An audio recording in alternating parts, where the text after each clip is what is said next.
First public evidence session of our inquiry into the future UK-EU relationship.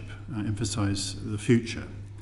And I very much welcome Lord Mandelson, Peter Mandelson, and Lord Frost, David Frost, who have come to give evidence to us today. This is a public evidence session, and so a transcript will be taken, and we will send that on to you in due course, and we'd be grateful of being notified of any corrections that need to be made, because we will of course be using this as part of the eventual report that we expect to write shortly after Christmas. We're going to be a maximum of 90 minutes together this afternoon, and I'd be grateful if both questions and answers could be kept relatively crisp, as there's quite a lot of ground to cover. What I suggest we do is devote the first 2 or 3 questions to looking at the position today, but the vast majority of our time will be looking forward, assuming that we do manage to tackle the current issues which are grounded really in the Northern Ireland Protocol. And with that, perhaps I could begin. I tossed a coin beforehand, a very rare thing these days, to see who I was going to come first. And in fact, either the winner or the loser, I'm not quite sure, was Lord Mandelson. So I'll start with him and then move to Lord Frost. But I wondered how you would characterise overall the current state of the relationship between the UK and the EU, and what the primary factors are that are affecting that relationship today. Well, thank you very much indeed for the opportunity to give evidence to you. I would characterise the state of the relationship between the UK and the EU as poor or very poor. However, the chasm that has been created between us has, I'm glad to say, been narrowed somewhat in recent weeks. I've got no doubt in my mind that the key to unlocking the relationship that we need with the European Union lies in resolving the Northern Ireland Protocol. It's the biggest sort of barrier standing in the way. We have to overcome it, remove it, in order to proceed in any positive direction. Without it being resolved, I don't believe anything gets better. Why is the relationship so bad? Because we have gone through a miserable divorce. But I think also on the UK side, there has been a lack of honesty about what Brexit means and about the trade-offs that it involves for people, for businesses, and for Northern Ireland in particular. On Northern Ireland, I don't believe there was any magical thinking that could have got us out of the conundrum that we found ourselves in. We had to face a fundamental choice between as it were, a customs border that ran across territory or down the Irish Sea, and there was no way of avoiding that, in my view. But I do believe that there was and is room for the creation of a light border as opposed to a heavy border, if both sides approach the issue in a pragmatic and a creative spirit, but based on a relationship of trust, which has got now to be built up. Unfortunately, the UK's reputation as a sort of responsible international actor, I think, was damaged from the outset, from the moment we left the European Union. I think this was done in a sort of needless, almost willful way. We can come back to why if we want.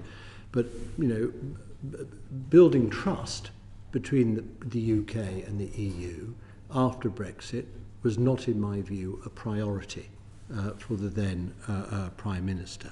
On the EU side, I would say that there has been too little thinking about what kind of relationship the EU wants with the UK in the future.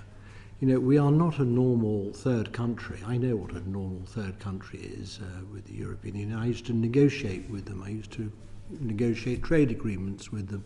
You know, we're not a normal third country. We are a very large former member of the EU with a very big economy sitting right on the border of the EU, and that creates all sorts of unique tensions and frictions that have got to be overcome by constant dialogue and collaboration.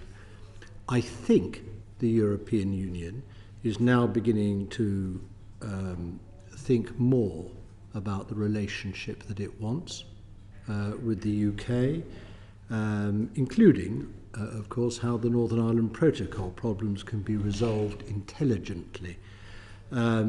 But I have to say that based on my contacts with my former colleagues in Brussels, there are a lot of doubts about whether the UK, or rather the UK government, is a stable or reliable interlocutor for the EU.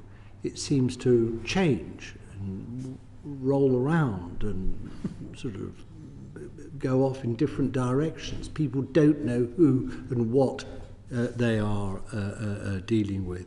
So I'd say in conclusion that, you know, we badly need a normalised relationship between the UK and the EU, and we've got to stop giving the European Union excuses not to think constructively about the relationship they want with the UK.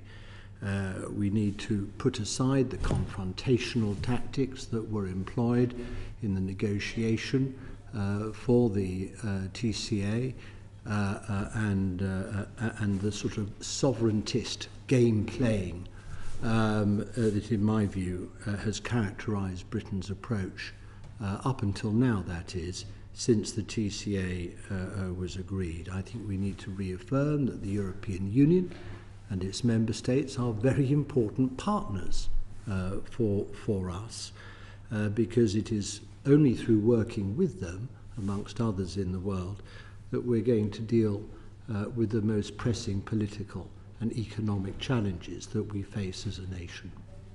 Thank you very much. You touched on a large number of points there, and I'm glad to say we're coming back to quite a few of them as we progress through the questions. The other side of the coin, Lord Frost, is from you. Thank you, Chairman, and thanks for the opportunity to come and give evidence. Actually, I agree with probably about 50% of what Lord Mandelson has said, and it'll become apparent which 50% that is. The way I would characterise the relationship, as far as I can tell, is that it is cool. It's quite fragile, but it is noticeably improving over the last few months. It's nowhere near where we would want it to be yet, obviously. I think there are two reasons why this is happening. One, obviously, the Ukraine war has produced a sense of solidarity, and Britain's importance to the security and defence of the continent has been reinforced, and I think our ability to get ahead perhaps of some others in responding to the challenges that were presented has been noticed and welcomed in at least part of the continent, perhaps all of it by now. I think the second reason is that we just have a general settling down of things, which I always thought would happen. Said that a few times. People are getting used to the new relationship. Some of the new institutions are in place. Meetings are happening. We are getting used to it, and I think as a result, it's beginning to feel more normal.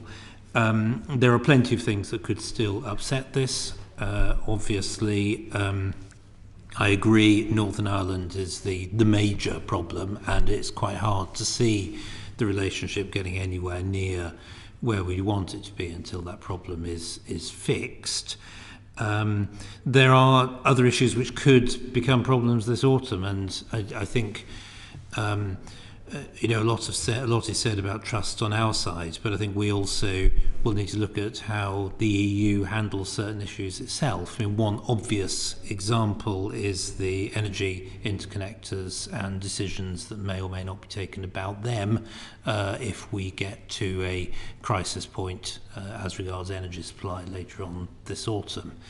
So there are plenty of things where it could get worse, but I hope that both sides will manage to find a way through this and rise above it. Just a couple of final remarks. I'm sure we'll go into it in more detail, but Northern Ireland, as I said, that needs to be fixed. It needs to be got onto a more durable basis. That more durable basis must involve a shift in the current arrangement so that Northern Ireland is more fully part of the UK single market for goods and regulation. It's better if that's negotiated, obviously, but there needs to be a serious shift. And I think an important part of that is that the Court of Justice cannot have a jurisdictional or arbitrational role in the future arrangements. I can't see how they would be stable while that remained the case. I think it would be better if that was acknowledged sooner rather than later. I think, just to finish, Lord Mandelson's right that things could have been done differently, I think, all along by both sides, and it's hardly surprising that mistakes were made in an unprecedented process. I would say that I think if there is a failure of trust, and there probably is a bit, that both sides are to some extent responsible for that. There are things that the European Union and its member states have done in the last 2 or 3 years which have very seriously shaken trust on the UK side as well. And we need to put that behind us, and we need to find solutions which can last. And I hope we can get through this winter, find a Northern Ireland solution and move on to something better. Well, thank you, and that also unpacks quite a few things that we will come back to in the evidence session. And in fact, it's a very good segue into Lord Hannay and his questions. Lord Hannay. Yes, well, thank you very much, Chairman. I think both witnesses have actually covered rather fully the preliminary remarks I was going to put to them about how the dispute over Northern Ireland Protocol is the main cause of a lack of progress in the relationship, UK-EU relationship, and as it were, contaminated many other fields as well. And I don't particularly want to go over that again, because I think you've both rather fully answered that. And you've, I think, given some answers to the second part of the question I was going to ask, which was what form such a resolution of the negotiations might take. But could I just ask you both to comment on one part of the dispute, which is this the involvement of the European Court of Justice in Northern Ireland, and to reflect on where is it not the case that in the EFTA countries, for example, which are in the single market, they have a system of dealing with disputes called the EFTA Court, which is subordinate to the European Court of Justice. So there's nothing particularly unusual about this. Could you not find it a bit difficult for the EU to ever accept that disputes relating to the application of single market law in Northern Ireland should be the only part of the single market which was not covered by the jurisdiction of the Court of Justice? Well, where to start on that? I think there is a crucial distinction between the EFTA countries and others. though I don't think the situation is quite as clear-cut on the court as you presented, Lord Hannay, particularly as regards Switzerland and the role of the court. But didn't refer to Switzerland. That is the one that's referred to very, very often in this context. I think the crucial difference is that Northern Ireland, as we know, is a fragile. The politics in Northern Ireland are fragile. The Belfast Good Friday Agreement is a crucial element of making those arrangements work, and the normal EU tools that it uses to enforce its laws beyond its borders are not suitable for the politics of Northern Ireland. And we worried about this when we accepted the protocol in 2019. And I think we were right to worry about it, because we discovered that the EU's first reaction to a problem was to immediately open infraction processes, and they've been paused and now reopened again. And I think it is never going to be suitable for the Northern Irish environment to have that sort of knee-jerk approach to dispute resolution. The protocol does, of course, include another arrangement, which is more normal arbitration as well as the court. And I think if the EU had used that first in the case of these disputes, we might be in a different position. But I think it is now too fragile for us to accept the use of the court and its mechanisms in this very complex environment. I think we've just learned by experience that it won't work. And I know, of course, I appreciate that the court is, the EU's doctrine on the court is what it is, but nevertheless, it has taken on with us a shared role in trying to make the Good Friday Agreement and Northern Ireland politics work, and I think it should be willing to look at its doctrine in that light. Well, Chairman, my view is that if we have reached that position of fragility that Lord Frost describes, it is because the Prime Minister at the time signed up to the arrangements in Northern Ireland in bad faith, and it is certain that he consistently failed to tell the truth about them to the people of Northern Ireland. Now, I know the people of Northern Ireland. I was their Secretary of State at the time when my responsibility was to implement the Belfast Good Friday Agreement. I mean, signing it was one thing. It was then stillborn for well over a year before it was implemented, and that I was able to achieve, along with other political leaders in Northern Ireland, with the assistance of Senator George Mitchell. And everything is always fragile, and yes, nothing is ideally suited for the politics of Northern Ireland. That I can tell you, for sure, just about every single dimension. And that's why you have to use creativity and flexibility in how you manage these sensitivities in the politics of Northern Ireland. And in my view, it is a direct sort of consequence or extension of the Northern Ireland Protocol that we have to find an appropriate way in which European law is maintained, and there is an appropriate role for the ECJ or some European judicial process that operates there as a direct result of the protocol which this government negotiated and agreed.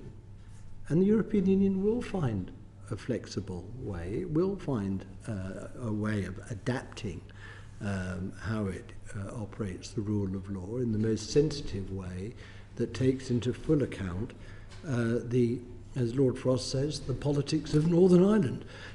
But I'm absolutely sure of one thing, And that is that if the British government presses down hard on these issues of sovereignty, as opposed to the most expeditious, smooth, uninterrupted flow of goods between Great Britain and Northern Ireland, which is where I think we should focus, if instead the British government chooses to make these other sort of sovereignty, in quotes, issues their sticking point, then we'll be back to square one and we will not get anywhere.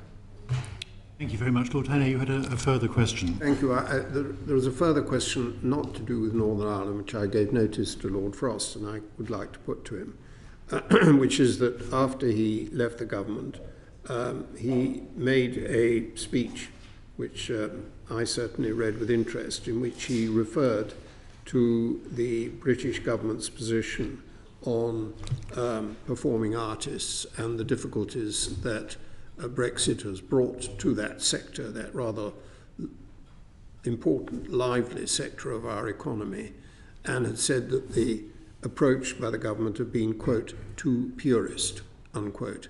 I wonder if I could ask him to expand a little bit on what he thinks the way out of the impasse we've got into, and perhaps taking in also the issue of the complete collapse of intra-school visits as a result of the application of our visa regime, because these are appallingly damaging. They are a subject we are going to be considering in our analysis of the future of UK-EU relations, and it would be very valuable to have a few words from him on that now. I'm sorry not addressing Lord Mandelson, but if he'd like to come in on it, but it is one on which Lord Frost has personally expressed a view. Yes, very happy to.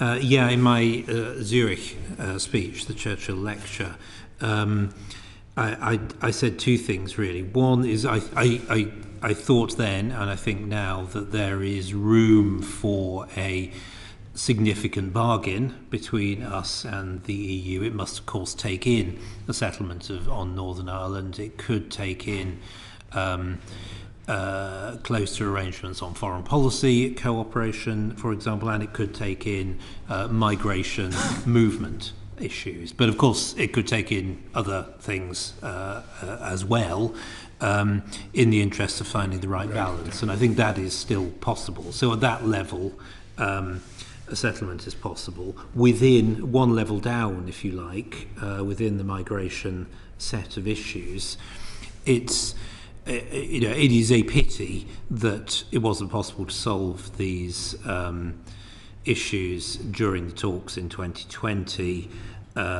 The atmosphere was not such as to make it possible, I think, on either side. There was a bit of scooping out of some of these issues, but in the end, it didn't work for a mix of reasons.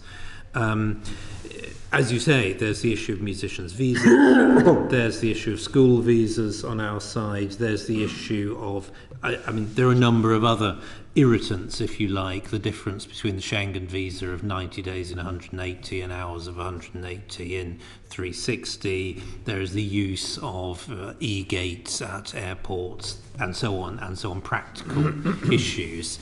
And I think it ought to be possible to fix those. I don't myself see why we couldn't agree a narrow visa waiver arrangement covering defined categories of musicians and actors and so on, provided it wasn't permanent forever and could be had an exit clause, could be renegotiated, could be flexible according to events, but I'm sure that ought to be possible. So I feel if the relationship warms up generally, these things are possible. In our mind, I think they could have been possible even in 2020, but events just didn't make it possible. Lord Mandelson, did you want to comment on that? It's simply that, if it's so simple, why on earth could it not have been agreed at the time in 2020? Why were the relationships allowed to become so cool in Lord Frost's terms that we couldn't even grasp that low-hanging fruit, and mutual recognition of professional qualifications is another. The sooner we get the mechanisms and the working groups and parties of the TCA, of which there are, I think, at least 30, operating, then I think there are all manner of things that can be opened up and which we should grasp. But we need the relationship to work, and it won't work until we've resolved the Northern Ireland Protocol. Chairman, could I just come back on one point on that, which is I think it's important to remember in those last few months of the negotiation, obviously the atmosphere was not ideally as we would have wished for a mix of reasons, but second, COVID. A lot of the talks, even in those last few months, were conducted remotely. They were constantly breaking down because one or other of us will get a positive test. We were not able to get within 2 meters of our interlocutors. So the normal defusing, exploring conversations simply could not take place. And I think that is one of the reasons that now we've all moved on. We've forgotten that actually was quite a major constraint in getting things done. Thank you very much. Lord Lamont wanted to come in here. I just wanted to ask Lord Mandelson a question. You warned of the danger of placing too much emphasis on sovereignty issues as opposed to the flow of goods. And obviously I understand that in a practical sense. But in emphasising this, isn't the government reflecting just the views of the unionist community? And isn't that their paramount concern, issues like the ECJ? And given that one has to give equal weight to the 2 communities in Northern Ireland, isn't this inevitably going to be a consideration? Yes, I agree. We do need to give consideration to the feelings and sensitivities of the unionist community, and I happen to believe that for both the European Union and the UK, I suspect both of them, had they thought about it, would have realised that this protocol, once it hit the realities, the political realities of Northern Ireland, was not going to work exactly as they were envisaging or pretending that they were signing up to in the case of the UK. So I'm very conscious of those. But equally, unionists in Northern Ireland want the economy of Northern Ireland to work in the best possible way. There are trade-offs, therefore, between economic efficiency, trade, the flow of goods, in which actually, as a result of the Northern Ireland Protocol and the arrangements that have been made for Northern Ireland, places Northern Ireland in a very advantageous position vis-à-vis both the European market and the domestic UK market. And unionists are very conscious of that. They listen to those who are directly engaged in this trade and who have very strong business and employment interests, and they know that they are going to have to sign up to a trade-off between, as I would put it, sovereigntist issues and the advantages of trade and the movement of goods. But I would say, where it is possible to find some flexibility in relation to the sovereignty issues, taxation, state aid, ECJ, etc., the European Union should go the extra mile to do so. But what I said was that if the British government chose to press down hard on those issues and make them the stumbling blocks, then we will be back to square one. Thank you very much. Well, we will begin to moving a bit now into looking more forward to things, and so I move to Lord Tugendhat. I have a question for Lord Frost, but really to some extent both his answers and Lord Mandelson's have cast light on it. But my question is whether he thinks the institutional structures which were set up under the withdrawal agreement and under the TCA have operated in the manner envisaged by the UK government when the respective agreements were signed. I imagine the answer probably is no. Well, actually, it's mainly yes, to be honest. I think they've worked reasonably well, but obviously they've been subject to a degree of external strain that probably wasn't expected at first. I think the TCA arrangements, as far as I can tell, are working reasonably well. I think the TCA itself is working effectively. And there are certainly some bits of it, as we've discussed, that could be sanded off, and perhaps those groups are discussing it, but I think they are working effectively. Even the withdrawal agreement is a different matter. I think even within the withdrawal agreement, the Joint Committee and many of the specialised committees have worked effectively. They've been fora for different perspectives being shared, most obviously on citizenship, and even more obviously on Northern Ireland. But I think they're doing their job. They are getting people talking. They're not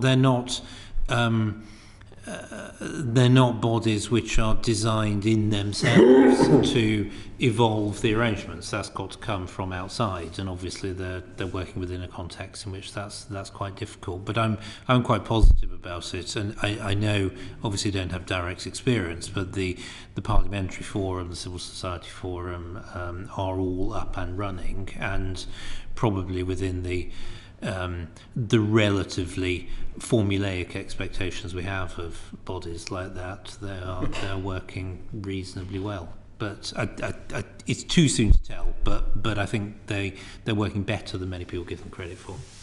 Thank you. Well, that said, if the current negotiations that are taking place resolve the outstanding difficulties, and we get back to some more normal situation, I wonder if you could tell us, and Lord Mandelson too, whether you think that the present system of 32 committees and working groups established under the withdrawal agreement and the TCA is appropriate, or whether you feel that it is overly complex. Perhaps I could ask Lord Mandelson first. Well, I think that the 30-odd specialist committees and technical working groups, I mean, they only take us so far. I mean, they are a vehicle for people to use, but they don't in themselves generate the sort of spirit or determination or desire for partnership that we would like to see, and the development of habits of working together to solve common problems. I mean, where we have used sort of employed real cooperation, for example, in respect of energy, we can see so far the gains that are available. But there are many other areas in which we've got to employ similar cooperation and develop the habit of working together. I would rather us prioritise creating what I call that habit of cooperation and working together, rather than at this stage looking at the structural aspects of the TCA. It's too early for that. We haven't given anything that we've put in place time enough to operate and work as we think it should. The TCA, I think, will be reviewed in 2025 in any case, and I hope that in the years between now and then that habit of working together will have grown so that we will want to take the TCA forwards. The TCA as it stands at the moment is a bare bones trade agreement on goods. It's really not a lot more than that. But I would describe it as a ground floor, not a ceiling. The TCA is a dynamic construct which can, with the agreement of both sides, be taken in a variety of different directions. We know that, for example, foreign policy, security and defence issues were not included in the original agreement, and I think one thing that we've learned from the experience of the continuing war in Ukraine is that in that sphere of security and defence there's a colossal amount more that unites us than divides us. We now, after all, have a common enemy that unites us, but also that you don't win wars by WhatsApp. You need really strong mechanisms and working structures which I think are likely to become permanent. Now, we might get on to this area of defence and security in the course of the discussion, but that is an example of a key area, in my view, where a dynamic trade and cooperation agreement can fulfil better its original aims when we come to review it. I wouldn't spend time now, though, on sort of structural institutional questions.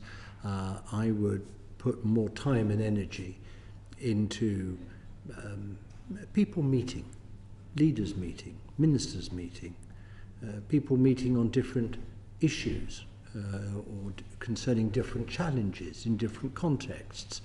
The recent meeting in Prague is a very good example of an occasion which shows the advantages of bilateral meetings, for example, between our own Prime Minister and President Macron. I mean, what's flowed from that? It's unlocked cooperation, for example, on Sizewell. There are many areas where we can unlock cooperation as long as we have people meeting in good faith in a trustworthy basis in the first place. Thank you. I must say I agree very much with the point you make about the habit of cooperation. I think that it is on that basis that so much else can be built. Lord Frost. I basically agree with what a lot of Lord Mandelson said. I think the habits of cooperation are important, and the more of it that happens, the better. I don't think that talking does not dissolve fundamental national interests, but it certainly makes them a bit easier to manage. Certainly no problem personally with UK ministers showing up at councils if they're invited and joining those discussions. I think it all makes sense. I do think, you're right, there are a lot of committees and so on that run the TCA, but that's because it is quite a big agreement, and I think it has got a bit established somehow that this is a bare bones agreement. It isn't. It includes services, for example, legal services. We work very hard to get good provisions there. It includes provisions on airlines. It includes provisions on lorries. It has a huge law enforcement chapter. It has a fisheries agreement. It has a very deep social security agreement, including health cooperation and the continuation of the arrangements for mutual treatment of health, which we work very hard to get. So there is a lot in this agreement. It's a lot broader than most trade agreements, in fact, and I think it is right that it's inevitable, actually. There's going to be lots of complexity in running it. I know a little bit about trade agreements, David. Indeed. I think we both do. This is a goods agreement. It's not really. You speak up, sorry. This is a goods agreement, not a services agreement. Yes, we have a memorandum of understanding on financial services and the handling of VAT, but it hasn't been ratified, as far as I know. There are one or two little small bites of cherry, but this is not a substantive service agreement in services trade. So I think the 500-page schedule attached to the agreement on services, we would certainly have wanted to do more, certainly want to do better, but I think it is better than zero by quite a lot. Thank you very much. In the same sort of vein, perhaps we could move to Lord Lamont. Well, I think perhaps my question's been partially covered, or at least Lord Mandelson partially covered. I mean, the question was, would there be any benefit to holding regular summit-level meetings between the UK and the EU of the type that the EU holds with some other countries and that the UK has already agreed to hold with some partners such as Germany? But perhaps you could get Lord Frost's view on that, and if Lord Mandelson has anything to add, he'll add it. But I think he made his point in reply to Lord Tugendhat. I think, yes, probably could be helpful to have regular summits. They do tend to be, on the more sort of dignified rather than efficient bit of the spectrum as far as the collective constitution is concerned, but I think there can be a useful focal point. I probably wouldn't say they're the most important thing at the moment. I think the most important thing is getting the habits of cooperation going in other ways, and having enough cooperation, not just in the committees, but day to day through the missions and so on. So I think that would be the priority, but I certainly wouldn't say no. I could easily see it getting established. It just probably isn't the immediate priority. I think Lord Mandelson wasn't saying no, but was saying he thought informal contacts were more valuable. I think also bilateral contacts between our Prime Minister and leading ministers and those in France and Germany, Norway, Eastern Europe. I mean, in different ways, if you think, trying to think of an example, we have a defence partnership, cooperation with Poland, for example.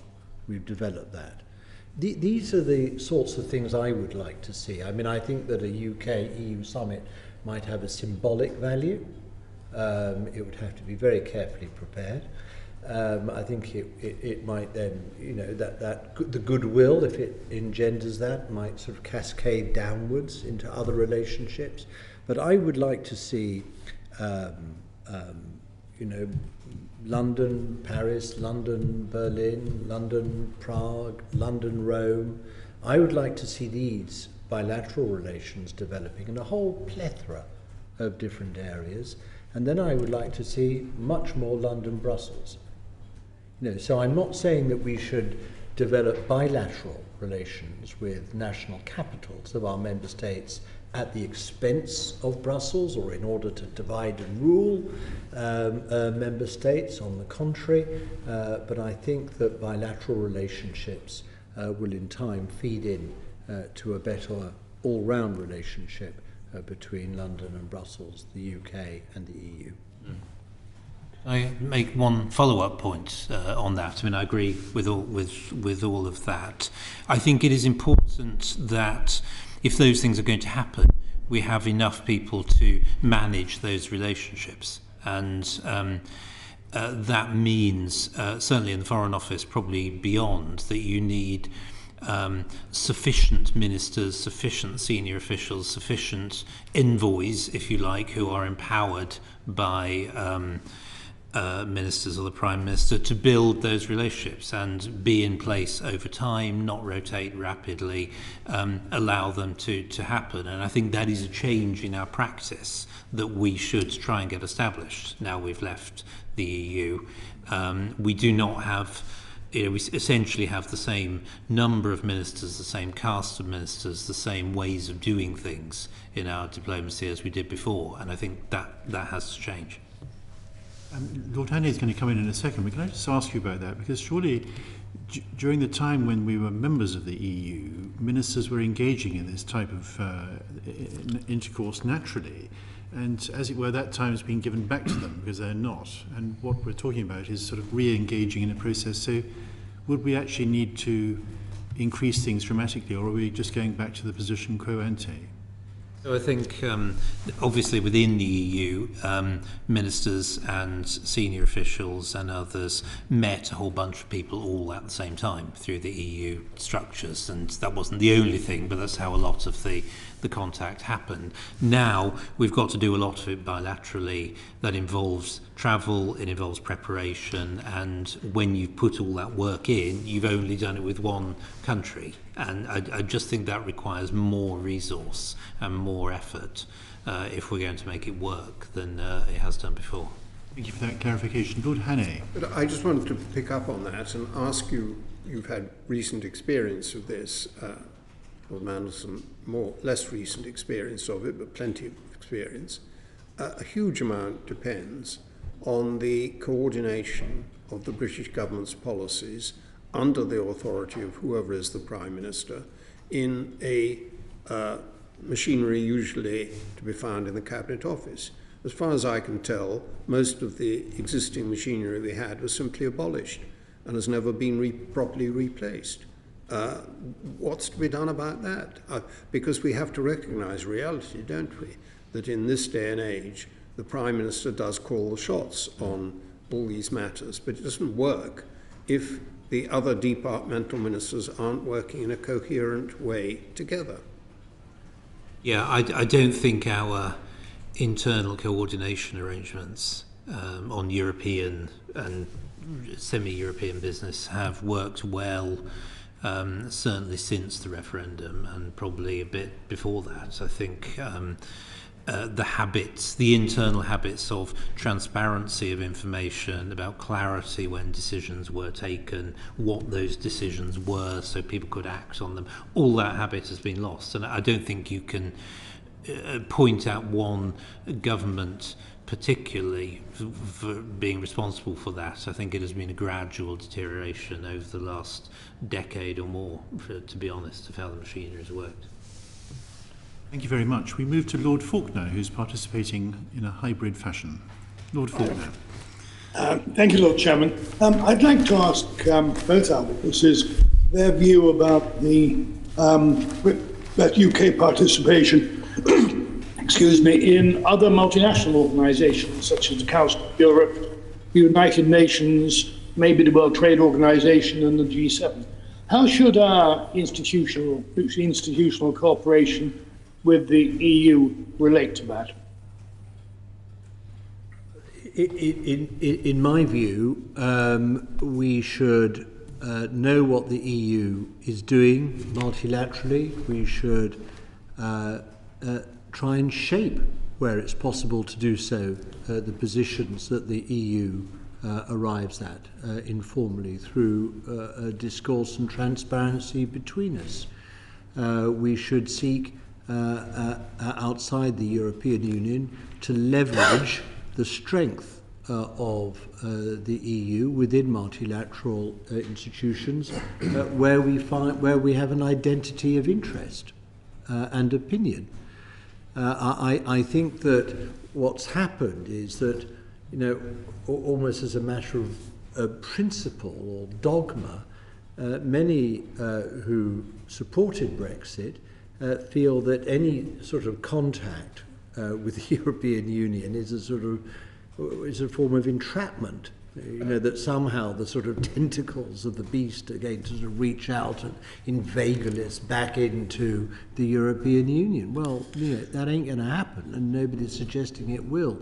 I'm talking about pure practicality, how to advance the interests and the position of the United Kingdom.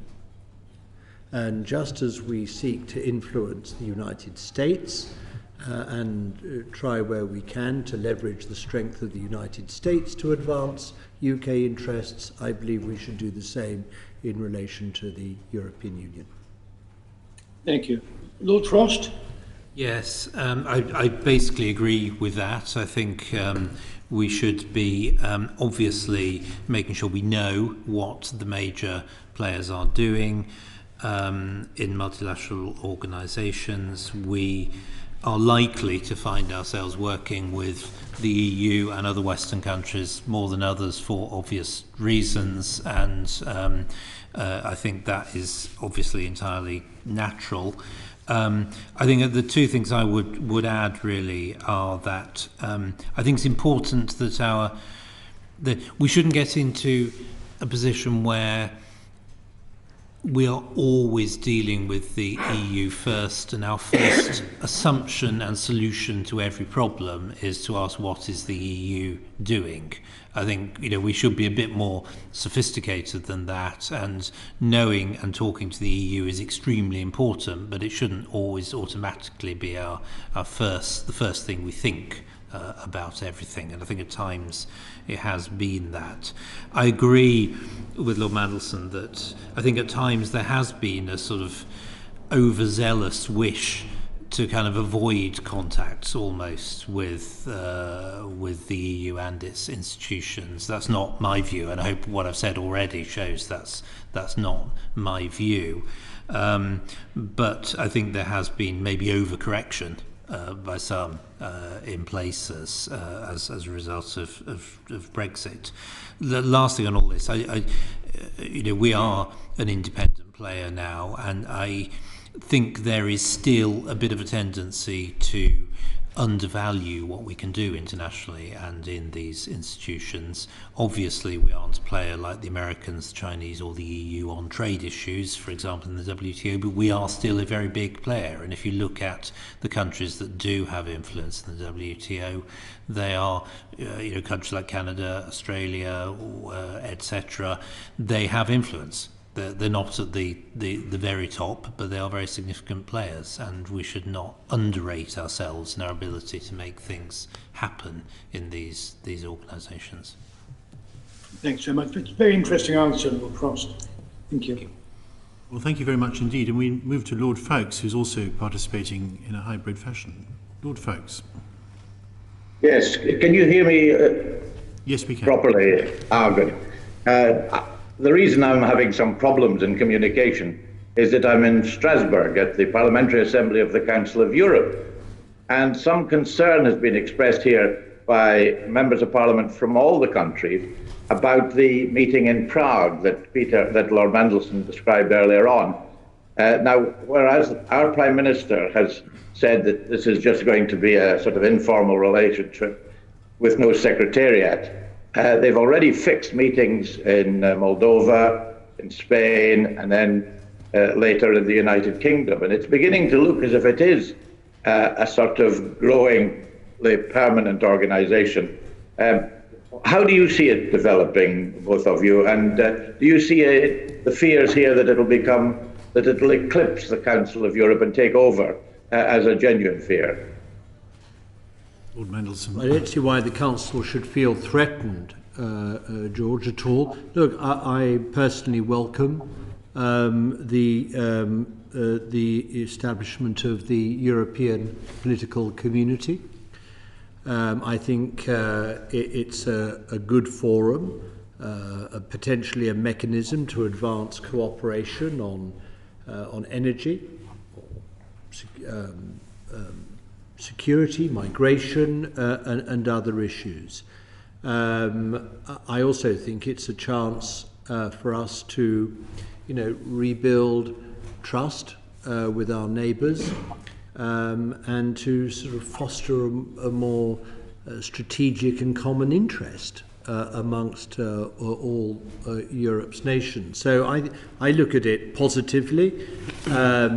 I think we've also got to not anticipate, but consider at least the risk that we get another sort of America first president moving into the White House. Should America ever move in a direction which adversely affects us in Europe, puts a question mark over our alliance with the United States or America's security guarantee, then we are all of us going to have to think in a rather deeper and more profound European way than we have done previously. Now, Britain is going to have to find its place in that consideration, that forum. We're not members of the European Union. We need some sort of locus in some sort of European body. I'm not absolutely sure that the European political community is going to be it. I know that some say that eventually it will need a secretariat. I don't think that secretariat can or should be the European Commission, by the way, because this community is an amalgam of countries inside the EU, outside the EU, once in the EU, no longer in the EU. So it wouldn't be appropriate for the Commission to play that role, but it may be that a secretariat of some sort will be needed in due course. Let's see how it evolves. Let's see how it develops. One thing is for sure is that our Prime Minister, when eventually she was persuaded that it was a good idea to participate in this meeting, seemed to be very relaxed and very at home in the meeting, and I think her presence was very well received by others. I think that's significant, and it's something on which we should build. There was a feeling that the European Commission had taken over that meeting. In fact, the Secretary-General of the Council of Europe was not invited to the meeting, nor the Secretary-General of NATO, although it was dealing with security. And it looked as if the Commission were trying to sort of take ownership of it. Is that a concern? Well, I think that would be a mistake. I just don't think that the Commission can play that role. I think if you're going to develop the community and it's going to have a founding document and it's going to agree that and it's going to establish other bona fides, you have to recognise that this community is not simply an extension or expression of the European Union, and therefore I don't believe its Commission can provide its administration. Good. What did Lord Frost think about it? Well, I agree with a lot of that. I think it is a potentially useful body. It seems right that Europeans should have a way of getting together in a reasonably systematic way nowadays. I think it was right for the PM to go to it. I don't see much risk of it overshadowing the Council of Europe. To be honest, that's such a well-embedded institution with its own treaty, obviously the court, everything that goes with that. I just think it's a different kind of thing, and I just don't see that risk at the moment. I do. I think some small level of institutionalization may be necessary. It is possible for international bodies, to kind of work with minimal secretariats. The G7 has done that for many years, G20 obviously, but I think some sort of secretariat probably makes sense. I agree it can't be the Commission, it has to be done in some other way, any sense of deep institutionalization or sort of the kind of teleology that has surrounded the EU will just sort of scare off participants and should be avoided. So I think it's an interesting start. Let's see where it goes and keep it complementary to everything else that's going on in Europe. It does get established. Do you think it'll play a key part in UK-EU relations? I've got a slightly different view, George. I think it won't play a key part in UK-EU relations. I do, however, think that the establishment of the community, if that happens, is a very big opportunity for Britain, and I think we have quite an incentive to make it work. I keep saying that, just to add, I keep saying that the point of Brexit was not to have bad relations with all our neighbours, it was to have a different kind of relationship with all our neighbours, and this seems to be a way of allowing that to develop. Thank you very much, both of you. That's very helpful answers. Yes, thank you. And we move to Lord Wood. Thank you. Thanks very much for coming. I wanted to ask about the impact of Brexit on foreign policy and security cooperation. So I think Viscount Trenchard's going to ask about Ukraine in a minute, where that's one set of issues. But more medium term, maybe, what do you see as the impact of Brexit on the possibility of foreign security defence cooperation. And I guess one of the issues in particular is there's a lot of concern, as you both know, about PESCO, about European procurement cooperation excluding the UK in the medium term, or maybe even shorter than the medium term. How worried are you about those sorts of things in terms of continuing involvement with the UK in defence work inside the EU? Well, I think we should be pragmatic about this. We obviously kept out of the negotiations in 2020.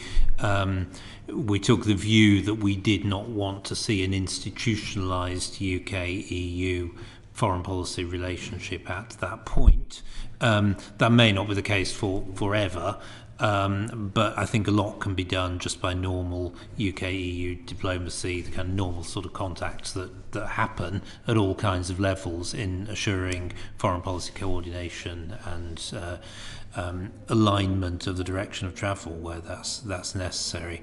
I think on things like PESCO, where obviously I think there's a process underway on that, and on similar kinds of EU arrangements, I think we should just be pragmatic about this. If it ends up that we are a bit player in essentially EU arrangement with very little ability to sort of affect it or have our own interest play, that's one thing. If it is taking part in arrangements that other third countries are part of and are a sensible way of allowing a particular area of cooperation to develop, that's something different. And I think PESCO probably leans a bit more to the second than the first at the moment. So I think we should have no prejudices about this, as long as we are maintaining freedom of action and able to protect our own interests. That's how I would look at it.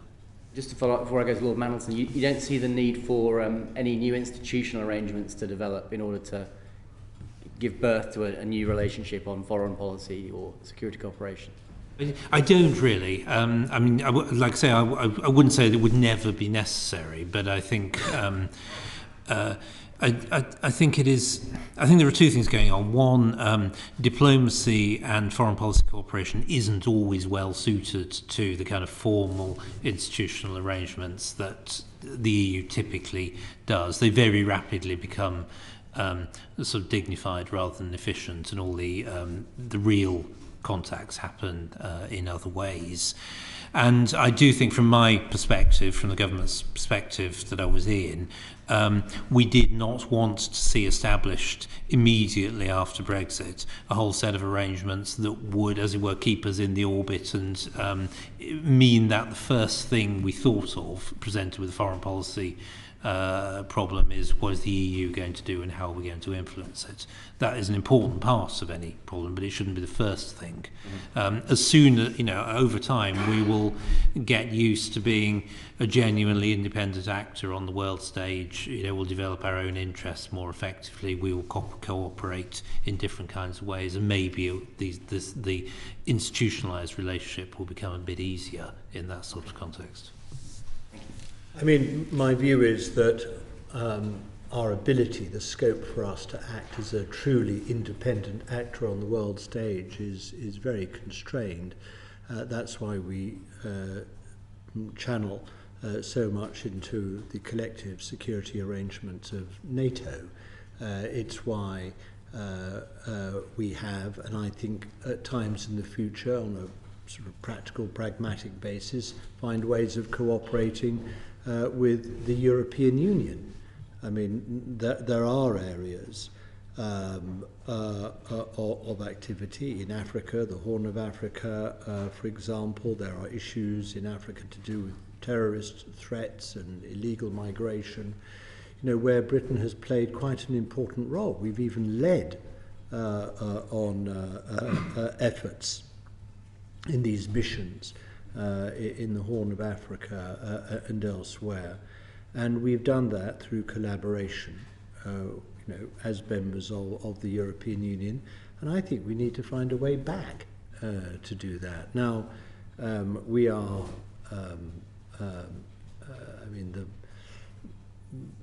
our leadership NATO. The NATO HQ is definitely one part of Brussels in which the UK is very definitely well thought of. I think the role that we've played in respect of Ukraine has generated a lot of respect and goodwill for Britain amongst the member states of the European Union. But we do lack a vehicle, some sort of structured way in which we can operate in future with the European Union. And I think we have to be quite careful about this, because the EU and the United States are definitely on a mission to create very structured ways of working, of assembling strategic views of our Western interests in the world. I think of two: the US-EU Security Forum now. We have no structural mechanism way of taking part of that and influencing it. The Trade and Technology Council, the TTC, originally the idea of the Commission, which the United States administration took some time to embrace, has now done so with real gusto and enthusiasm. Why? Because suddenly you have a mechanism for US-EU cooperation, convergence of policy, thrashing out what we're going to do, for example, in relation to sanctions against Russia because of Ukraine. Also, what we're going to do to limit or to operate export controls of critical technology to China. How we're going to pursue technological international standards that reflect the interests of the United States and Europe, rather than have them, imposed through hyperactivity by China. Now, where is Britain in all this? I mean, frankly, we're observers, we're spectators, because we have no institutional mechanism that connects us or binds us in to these new arrangements. And don't underestimate them. Yes, they may fall by the wayside if there's another president who takes a different view of Europe, in which case we've got much bigger problems on our plate than what Britain's future role is going to be. Those will be existential questions for us all. But in the meantime, this EU-US collaboration is thickening in a whole number of different areas, and we're not part of it. Thank you. Lord Frost? Well, yeah, going back to Lord Frost, maybe he wants to come back on some of that, maybe.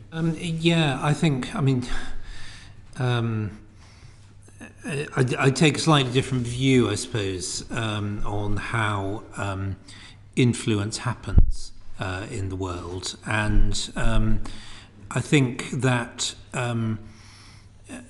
it is more than just being part of institutions and trying to sort of project your will within them. I think on a lot of foreign policy is about what you say and how quickly you act and how much of a lead you give. I think speed and clarity and decisiveness count for quite a lot.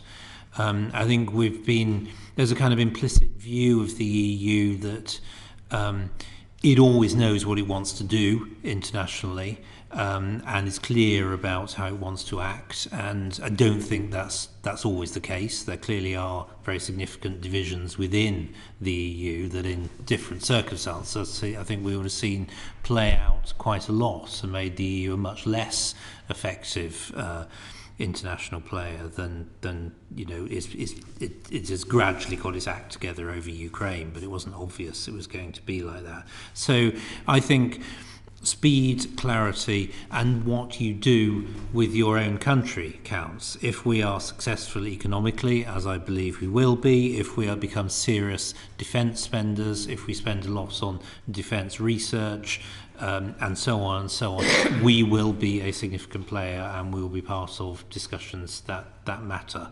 Institutions are part of it, but they are only part of it, I would say. Thank you very much. Lord Liddell.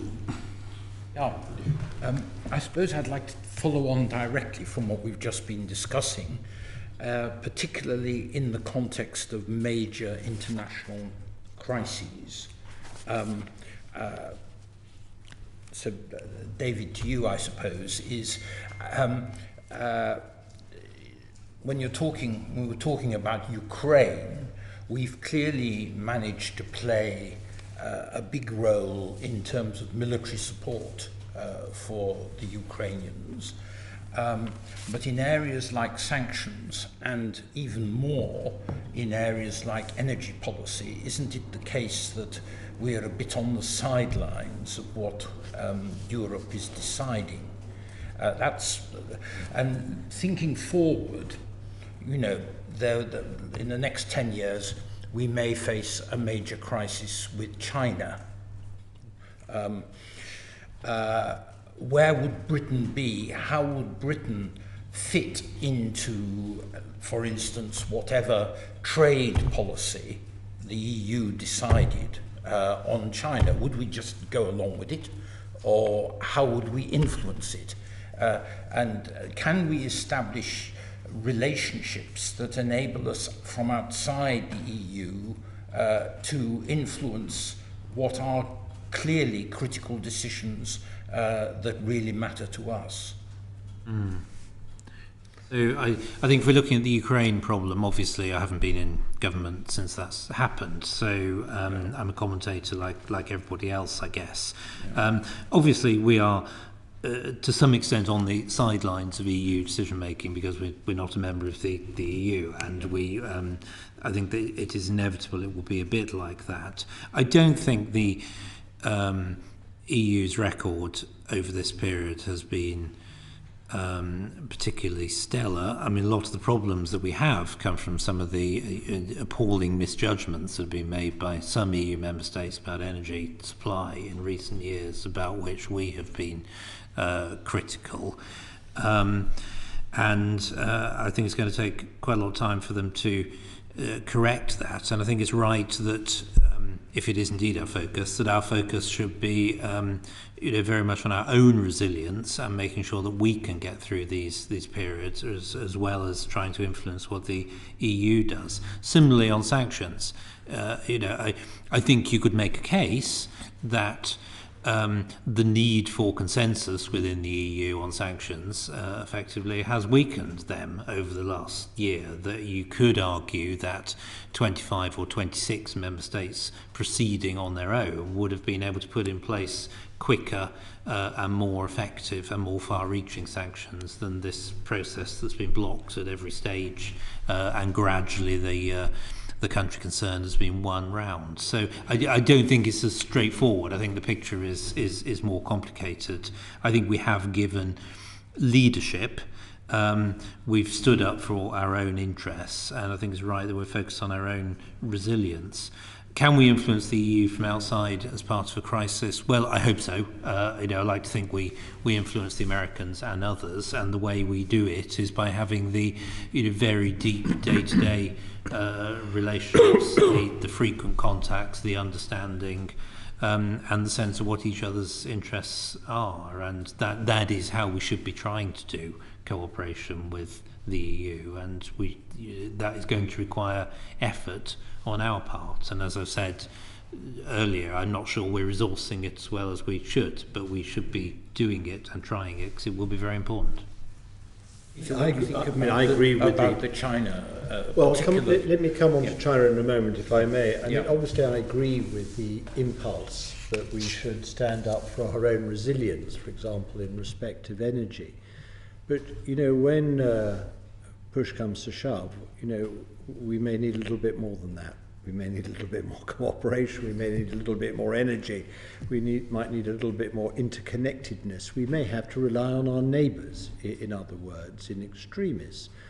I don't think anyone in Europe, ourselves or member states of the European Union, can afford to throw stones in glass houses. I mean, whilst certain member states of the European Union were deepening their dependence on Russian gas very foolishly, we were closing down in Britain our gas storage facilities. When was that? 2012, 13? I mean, crazy. We have a lot of trouble with onshore wind, as we know. We seem to be incapable of building, civil nuclear power stations once a year for 10 years, as was promised. None of us have got energy right, and I would be pretty cautious about imagining that in all circumstances, we can stand up for our own resilience. I think we need some more safety nets than that.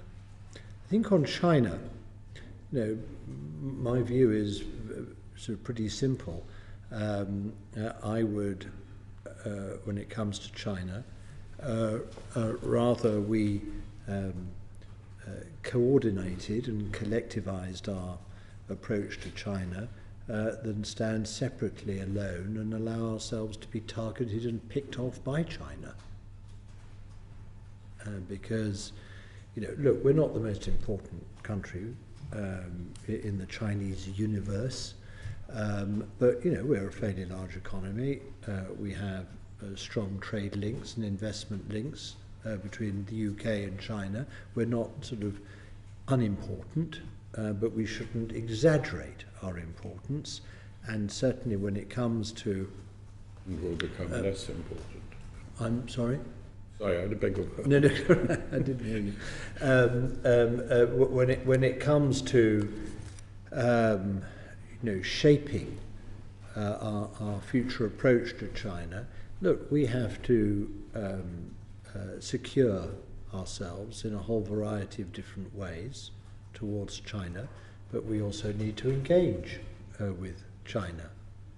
That's what the new dynamic in the relationship between China and the West requires, and I'd rather we did that as part of a collective Western approach and strategy than think that we can form our own sort of stance, exercise any real influence over China and China's position in the world by separating ourselves from others. Thank you very much. Lord Hannay wanted to come in. I just wanted to ask you both to comment, particularly Lord Frost, because I think Lord Mandelson has already, to some extent, answered the question. Don't you think that if we insist all the time on the necessity to look after our own interests in a separate way, we make ourselves quite a lot more vulnerable? Over the years, as one of the members of the European Union, we acquired a good deal of invulnerability as a result of the fact that the European Union was rather a large beast and nobody wanted to kick it on the shins too much.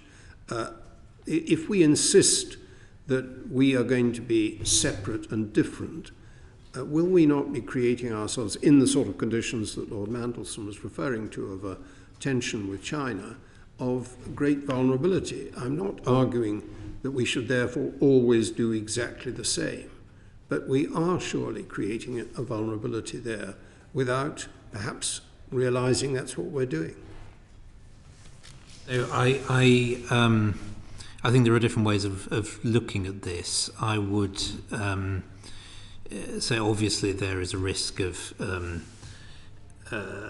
divide and rule, or us ending up on our own, taking a particular policy view. I would also say that I think while we were in the EU, sometimes my experience was that our policy was to avoid taking a robust view on questions and to hide in the pack, and I think over time that stopped us thinking hard about problems that we should have been thinking hard about as a country. So I think these things play both ways.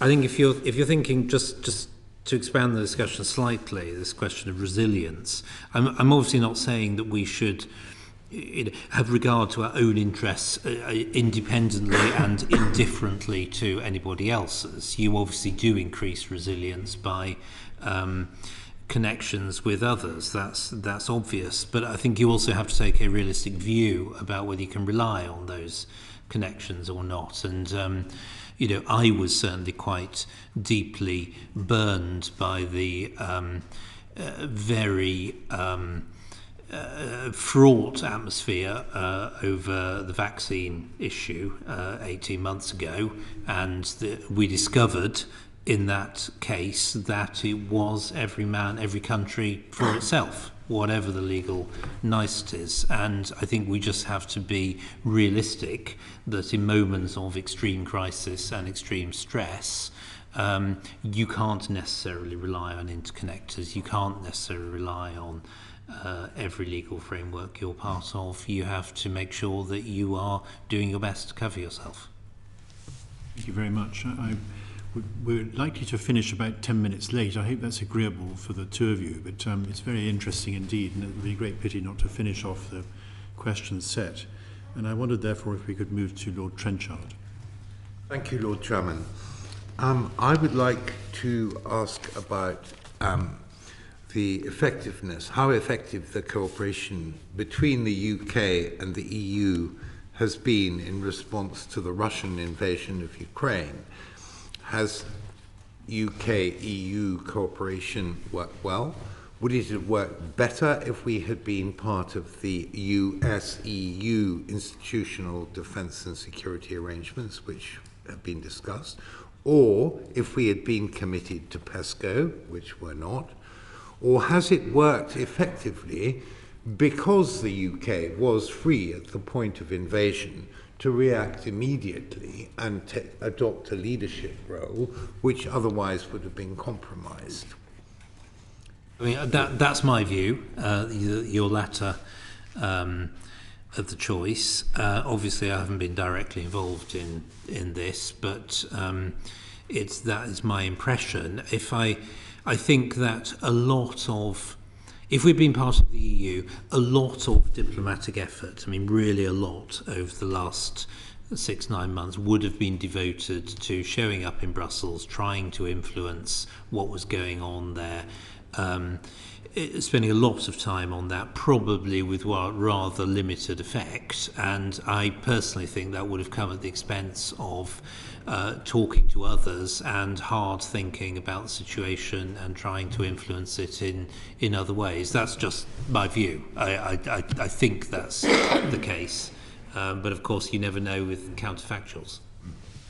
Lord Mandelson, would you concur? I think Lord Frost is exaggerating, for whatever purpose, the slowness of the European Union to react to the invasion. It is certainly true that when it came to sanctions, United States senior officials flew into Brussels with a plethora of very well worked out and detailed arrangements for sanctions, and met the relevant commissioner, who thought they were just going to have a preliminary and general chat. Whereupon the Americans got their spreadsheets out across the table, and we were off with a rather more momentum than perhaps some in the Commission had initially anticipated. But I think the bigger issue, frankly, that Europe and we have got to consider when we coordinate action like our aid for Ukraine in their resistance of the Russians, which will be done primarily, obviously, through NATO, is a defence industrial dimension. And that is how we develop weapons systems that are interoperable, that are easily moved. I was very struck when I met and discussed this with Chancellor Scholz in Berlin in July, and having an informal private conversation, but I'm sure he won't mind if I say that the early German problems was not only a paucity of supply, because the German military capability had been run down over 2+ decades. That, of course, is now going into reverse. And by the way, I think Britain needs to cooperate with Germany in the build-up of its military capability and help shape it and also possibly supply it.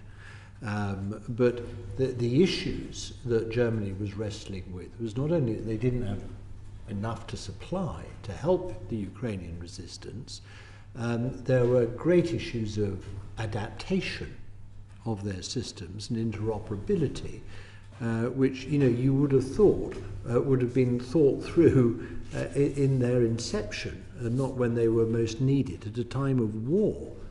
Through proper NATO collaboration. Now, in my view, the EU is going to learn lessons from Ukraine. I think they're going to want to step up and do better in the future in such circumstances. I think chiefly that the European Union is going to form new linkages to NATO and to the United States. But it's also going to develop, in my view, a defence industrial strategy and rolling out of resource and coordination, which I think it would suit our books militarily and economically to be part of where we can, rather than just stepping aside and not being part of what is going to be a quite significant ratcheting up of European defence industrial strategy and military capability. Thank you. That's very interesting, and you've actually gone on to the extension to my question, which was going to be how successful do you both think that cooperation with the EU has been in various areas of the cooperation, and the provision of munitions was one that I was going to refer to, which you've already mentioned. What about the provision of hospitals and medical equipment, the implementation and maintenance of sanctions? And Lord Mandelson, you already referred to the lessons which you expect the EU has learnt as far as munitions and military equipment is concerned. So could I also, just to finish up, I'm trying to put 3-4 questions into one. What other lessons have we learnt from the cooperation over Ukraine, and are we confident that the EU will hold together through this winter? I mean, Germany's dependence on on Russian gas has been so much greater than, for example, France, which relies largely on nuclear, that is the EU going to hold together and maintain sanctions through the winter? And perhaps, Lord Frost, you could start. Yeah, I mean, I think so, is the answer. Of course, it depends how extreme the crisis in its various ways yet becomes, which is only partly in our own hands. But I would expect that, the EU is going to show solidarity on this, having gone as far as it has, precisely because the crisis is an extreme one. I think I'm less convinced probably of its kind of ability to learn from experience in these sort of areas and really reform and change its internal arrangements to avoid these problems again. But then that's sort of their problem, not ours, I guess. But I think there are very considerable strains within the EU which are often not commented on as much as they should be, but all the same, the strength, the force of solidarity and cooperation within the EU is always very strong, and so far has proved to be the stronger of those two forces. I agree with Lord Frost. We shouldn't underestimate EU solidarity, but even also equally, if not more so, an absolute determination to see Putin defeated. I mean, this is of such a massive strategic interest to Europe. I think that, yes, there will be very serious shortages. There will be serious economic pain incurred. Yes, the European Union will do everything it can to discourage or depress energy use across Europe. It may or may not introduce price caps, but there may be rationing of energy in certain member states, but I think they will be prepared to take on this pain in pursuit of a bigger goal, and that is resistance to and defeat of Putin's invasion. I think they're absolutely right to do so. Thank you very much indeed. I'm sure we all agree with those sentiments. We come to our final question, and Lord Lamont.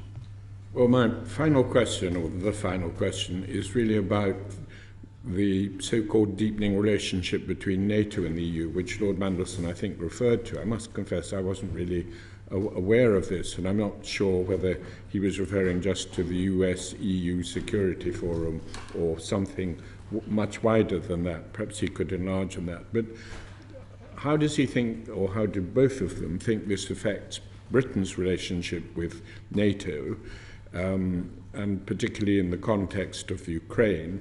And is there a risk here of the UK being excluded from important discussions? In the past, in my recollection, EU defence cooperation was always regarded as something of a threat to NATO, so I'm rather surprised at this development that Lord Mandelson is talking about. Yes. I mean, the British attitude to it has always been that if Europe does more in any form, it will simply duplicate or dilute NATO. NATO's role and the anchoring of European security in the NATO alliance is in the Lisbon Treaty. It is an article of European law as well as faith that NATO is the primary source and form of defence collaboration for the EU's member states. The question, however, is whether the EU member states can do more, step up, strengthen their contribution to NATO's efforts without diluting or duplicating. And that, I think, is going to be an important lesson from Ukraine. And I don't think Britain, for example, should react in a negative or neuralgic way. We have our place at the top table. You know, we are an undisputed key member and provide important leadership to the NATO alliance. Nothing is going to affect that.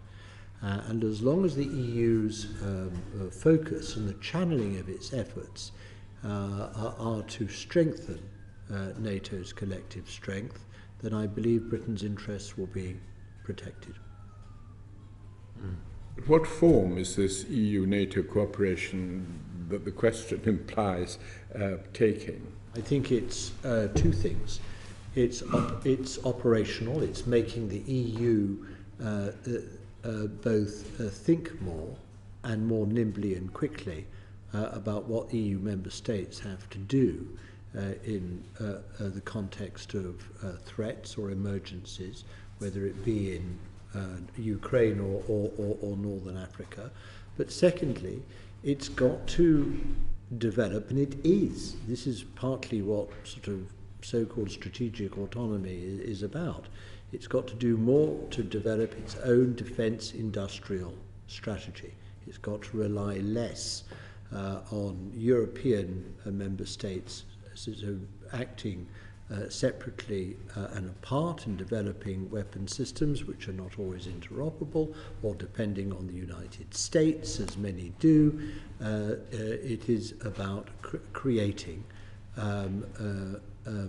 European sort of constructed, produced defence industrial policies and investments in which they collaborate together. I mean, the aircraft combat system is an example of that. Now, we have our own approach to that, which at the moment involves Japan, but also, I think, Sweden and Italy.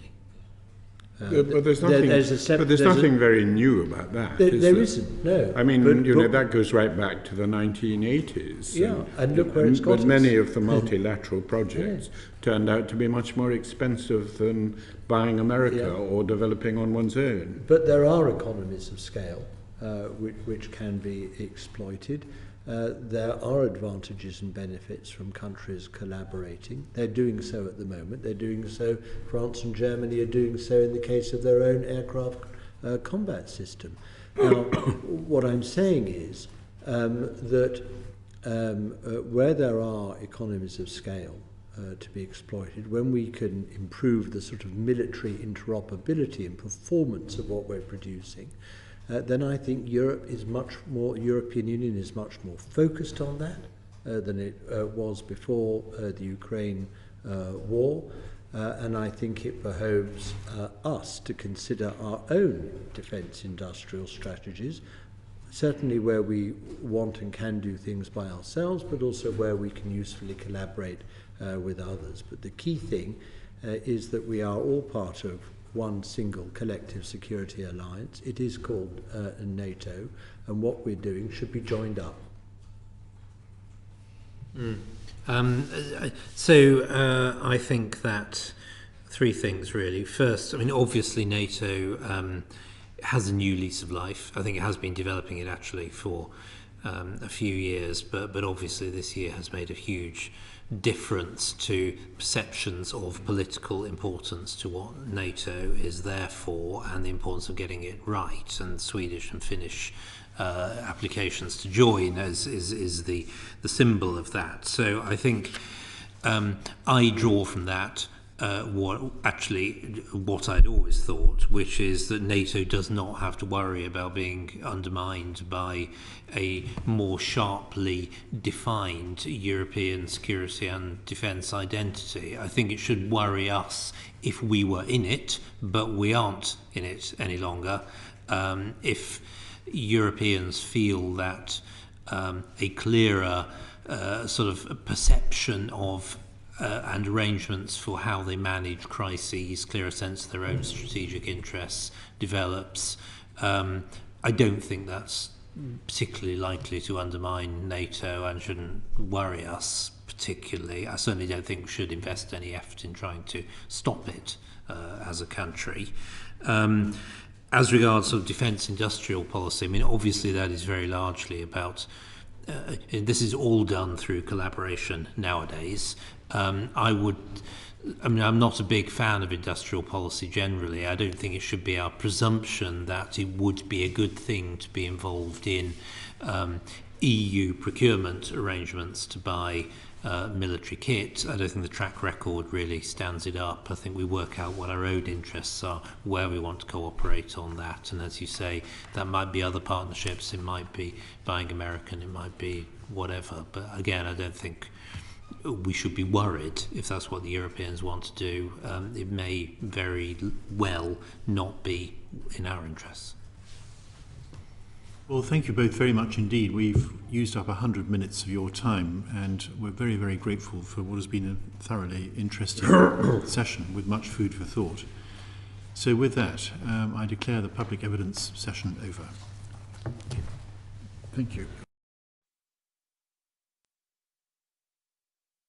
The proceeding has ended.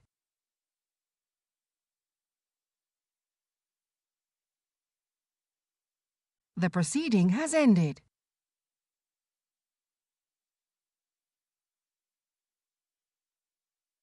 The proceeding has ended.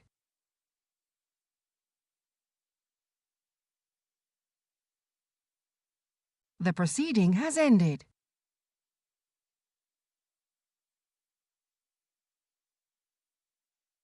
The proceeding has ended.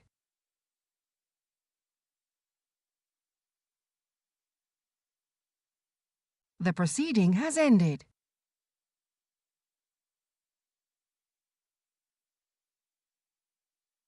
The proceeding has ended.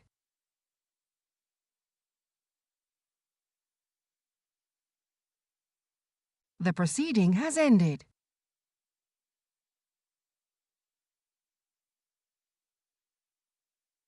The proceeding has ended.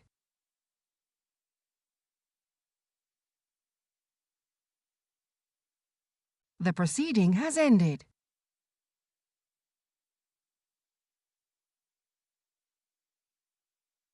The proceeding has ended.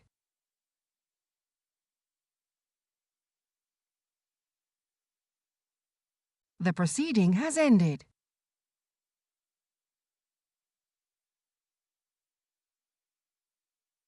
The proceeding has ended.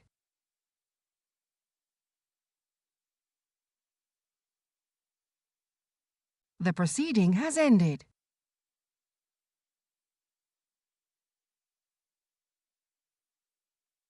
The proceeding has ended.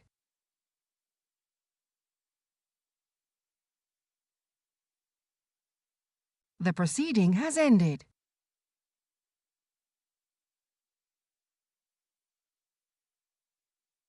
The proceeding has ended.